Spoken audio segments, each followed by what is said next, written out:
tous les géants du web sont en train d'infuser de l'intelligence artificielle dans tous leurs produits et leurs services.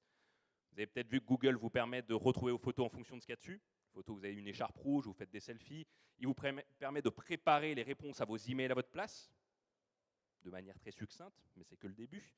Snapchat, il l'utilise pour améliorer le ciblage publicitaire. Facebook, il filtre les fake news. Tous leurs produits et leurs services sont en ce moment en train d'être augmentés par l'intelligence artificielle. Ce qui se passe, c'est que même si on voit tous ces produits en train d'être augmentés par l'intelligence artificielle, on a quand même le sentiment, nous, que ça reste encore très loin, que ça reste de la science-fiction. En réalité, c'est normal, parce que notre cerveau, il n'est pas fait pour appréhender une telle vitesse de déploiement de ces algorithmes, de l'intelligence artificielle. Est-ce que vous connaissez ce monsieur sur la photo? C'est un monsieur qui en ce moment se cache un petit peu, mais pourtant c'est un mec super sympa, il s'appelle Clifford Stoll. C'est un scientifique très connu aux États-Unis qui avait écrit un article assez célèbre en 1995 dans Newsweek, dans lequel il expliquait qu'Internet allait disparaître en 1996, qu'Internet était lent, impersonnel, surtout qu'on ne pourrait jamais l'utiliser en toute mobilité. Il avait dit, mais vous imaginez les gens aller sur la plage avec leur laptop alors qu'il n'y a même pas de connexion Internet? Le patron d'Intel, en 1992, il a écrit un article dans le New York Times dans lequel il disait « Jamais on n'aura des appareils de communication portatifs dans la poche pour communiquer entre nous ».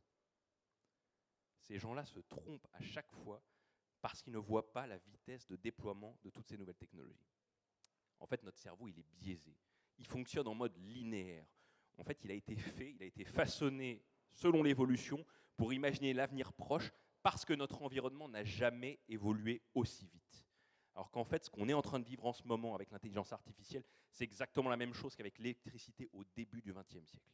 Ce sera bientôt une commodité accessible partout et par tout le monde. Et ce sera gratuit. Ce ne sera pas que pour les élites. C'est comme Google, modèle économique gratuit, il se finance autrement. Les géants du web vont se battre pour être les premiers à vous faire utiliser leur intelligence artificielle. C'est entre eux que la bataille se passe en ce moment. Mais en fait, comme je vous le disais, le problème, c'est que notre cerveau ne voit pas ça. Et du coup, il y a deux camps qui sont en train de se créer. Il y a d'un côté les optimistes et les pessimistes. En ce moment, les optimistes, ils vous montrent tous les progrès qu'on fait avec l'intelligence artificielle. C'est tous les gens de chez Google et de chez IBM qui vous montrent les progrès qu'on fait dans la médecine, la détection de certaines maladies, les nouvelles molécules contre le cancer, qui vous disent que très vite, on va être capable d'aller encore plus vite. Mark Zuckerberg, par exemple, a déclaré, et a même lancé une initiative avec sa femme, que très vite, avant la fin du siècle, on avait le potentiel de guérir toutes les maladies avec ces algorithmes. Les médecins se moquent de lui. Encore une fois, on a des progrès exceptionnels, mais de l'autre, on a des experts, des philosophes, des journalistes, beaucoup de consultants aussi, qui nous disent « la machine ne sera jamais capable de faire ceci ou de faire cela », d'avoir des émotions, d'être créative et de remplacer l'homme. En fait, ce que ça veut dire, c'est que ça en dit plus sur le profil psychologique des gens qui s'expriment sur ce sujet. Et c'est d'ailleurs assez marrant parce qu'on a des signaux contradictoires.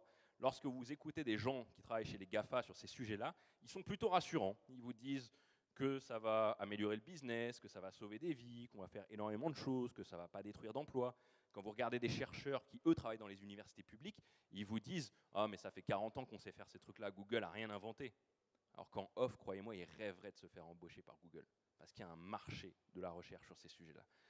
Les gens ont des opinions différentes en ce moment sur l'intelligence artificielle parce que c'est leur profil psychologique qui est reflété plus que la vérité sur ces sujets.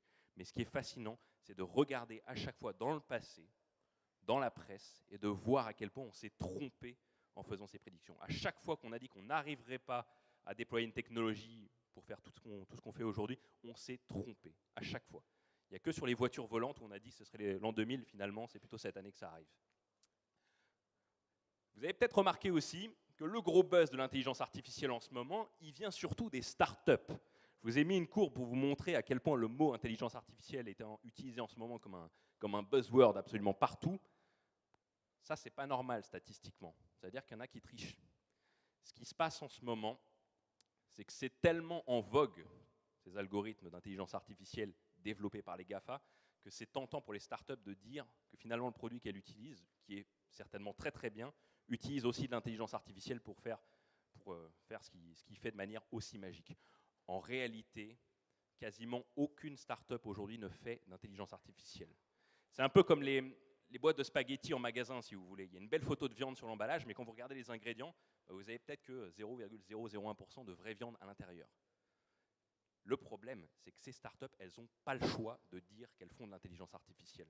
Parce qu'aujourd'hui, si vous voulez être écouté, si vous voulez être crédible pour lever des fonds, il faut dire que vous faites de l'intelligence artificielle. Alors qu'en réalité, il y a très très peu, voire pas du tout, d'intelligence artificielle dans la plupart de ces algorithmes. Il faut le savoir, la plupart des gens ont compris que seuls les géants du web en créaient.